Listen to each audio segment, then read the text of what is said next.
All right, what's happening, YouTube? We got a new knife for you today. Budget series from Kizer. This is called the Hic-Cup. Yes, that is the most ridiculous name for a knife ever. Kizer.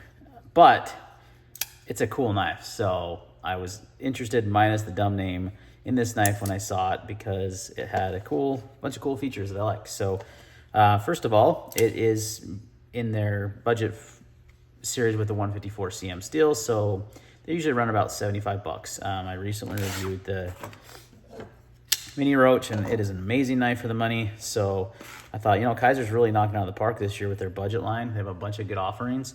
And so I thought, why not pick another one up? What attracted me to this one was the button lock, the micarta handles, the opening hole.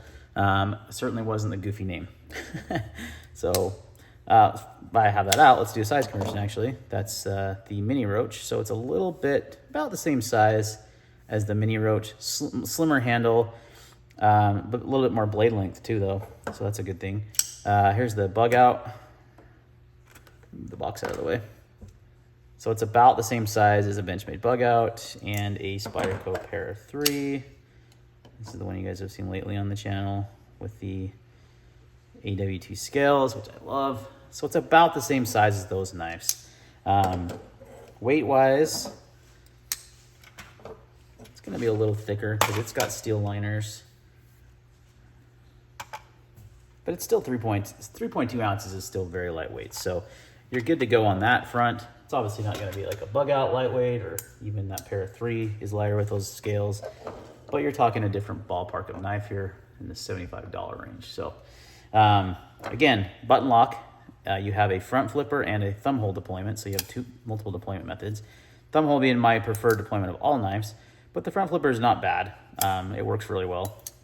And it just sits up there. It's not too obnoxious of a front flipper. Sometimes they just look funny in the front, right? This one's not too bad. It is got an ambidextrous pocket clip. So this is very lefty friendly knife. I'm surprised Lefty ADC hasn't done a video on this one. Kind of his wheelhouse, maybe he has.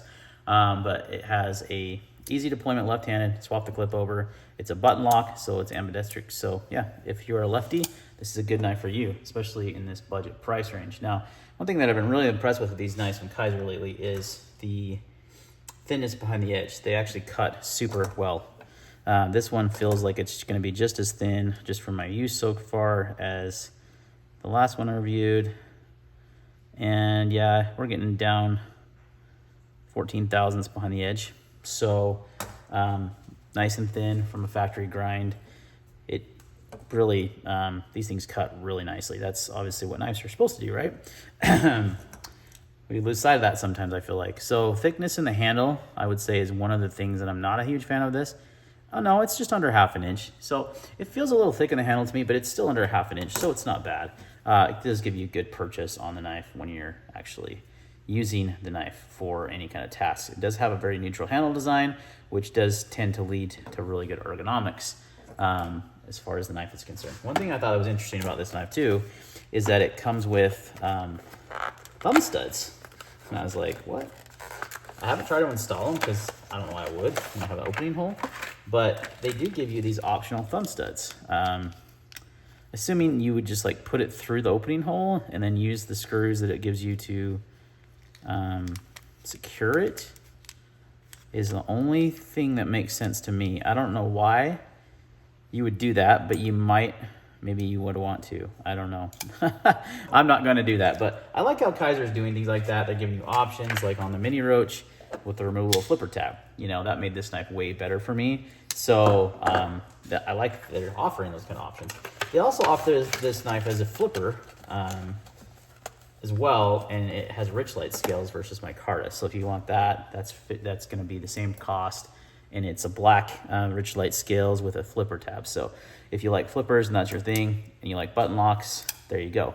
Button locks seem to be all the rage of 2022. It's so funny that all of a sudden these button locks are making a huge comeback, and a lot of people are using them in their knives, and it's cool. They're fun to fidget with. They're fun. It's a good locking mechanism. It always has been. It's been around forever. You think about any automatic uses a button lock.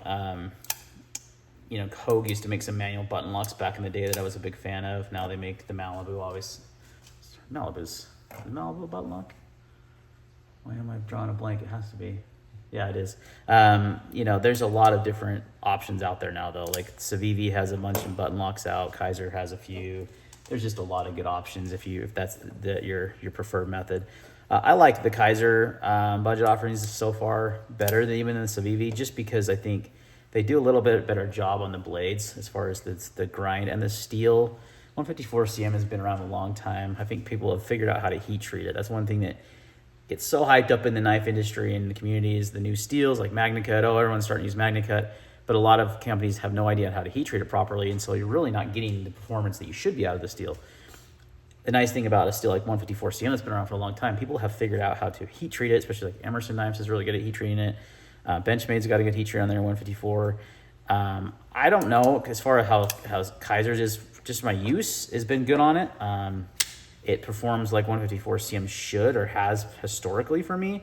I haven't like, you know, done in the legwork of getting these like Rockwell tests or anything like that, but so far I've been, it's been a good user steel. It touches up really easily and it sharpens really easily. So, yeah, and it's good stainless steel. So for the money, it's a good steel. You know, you're getting $75, you're getting 154 CM, which used to, you know, be on Emerson's. I mean, all Emersons still use that. They're what? They're $200 or more. Benchmades, you know, are well over $100. So, you know, you're getting a good steel there for the money. The action on this thing is crazy good. It just drops shut. The detent is perfect for the middle finger flick. You can obviously open it with the button lock if you want to. Yeah, no complaints, good centering. So I just got this in a few days ago. This is just an initial overview, unboxing type video. It's not a full review, but so far so good on this guy. Thinking it for the price. The only thing I don't like is the name, and then I don't love this top. I feel like the blade shape here is almost like trying to be a spear point, but has, I don't know, it just looks kind of funky right here. I wish they would have just clipped that off, you know, and just made it a clip point there, more of a drop point.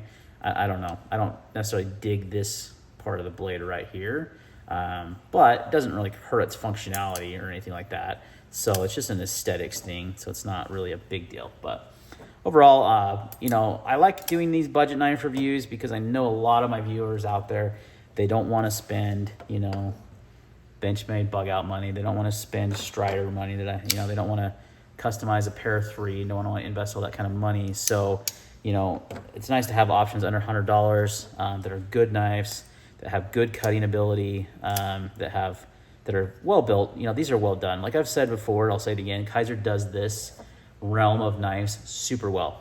I don't think they do well in the high-end stuff. There's better high-end Chinese manufacturers like Riot, Wee Knives, just to name a couple, and Best Tech even, I would say, is better. But the Kizer does really good in this realm. They really, really do well. And I think, you know, that's just where they should stick to. This is their wheelhouse. So I hopefully to see more, you know, of these style knives. And I feel like they're releasing a ton of these, you know, their mid-tier budget offerings this year. And I'm glad to see that because they do a really good job on these knives. They're really well made for the money, would service you well as an EDC. And they, you know, they provide some good cutting geometry, which is kind of something that a lot of companies don't do. So I appreciate that. All right, guys, thanks for watching this initial overview. See you on the next video.